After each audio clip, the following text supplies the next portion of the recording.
gudoomiye ku-xigeenka koowaad ee baarlamaanka Hirshabelle Cabdi Xuseen Geedi ayaa tacsi u diray eheladii iyo qaraabadii iyo ummadda Soomaaliyeed uu ka geeriyooday gudoomiyihii hore ee gobolka Banaadir Cabdiraxmaan Cumar Cismaan Yariisow oo dhaawac ugu geeriyooday magaalada Dooxa ee dalka Qatar.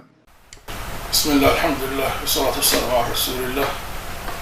Maanta waxaan kala tacsiyeynayaa iridii naxdinta lahayd iyo murugada lahayd ee ku timid gudoomiyihii gobolka Banaadir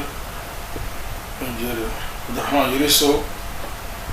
iyo dadka halkaas mas'uuliyiin badan oo in badan ku dhinteen in badan ku dhaawacmeen intaas oo aan maaragtay aad iyo aad ugu xumaanay laakiin qadarka Ilaahay waa iska qoran yahay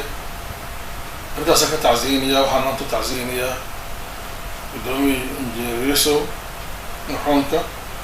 Ilaahay jannada ka waraabiyo dadkii uu ka geeriyooday qoyskiisii iyo qaraabadii iyo Soomaali weyn dhammaan ugu tacsiyeynayaa samar imaan Ilaahay naga siiyo waxaan leeyahay qof kasta geerida waa sugaysaa inaadan baan nahay waan dhimanaynaa taas waa la hubaa laakiin arrimaha saas oo kaleeto oo mutulfajka oo lama filaanka ah oo cadowga ay soo adeegsadeen oo naxariis darrada ah aad iyo aad baan ugu xunnahay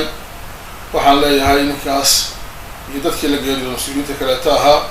Ilaahay jannatul firdaws ha ka waraabiyo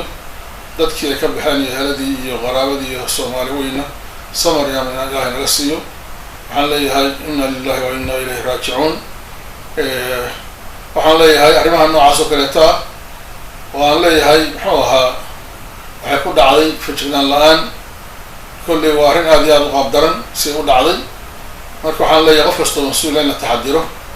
ayaa loo baahan yahay dadka qaaliga ah oo qiimagalka qaranka qiimaha ugu fadhiya inuu maalayacni u baxo aad iyo aad baan maaragtay ugu xunnahay marka waxaan leeyahay meeshaas waxaan leeyahay baaris badan bay waxay lahayd jikino badan bay lahayd kontarool badan bay lahayd waxaan la yaabanahay in sidarada meesha ka dhacday iyo sida qaabka daran ee khasaaraha loogu geystay dadkii meesha qaaliga ahaa ee mas'uuliyiinta ahaa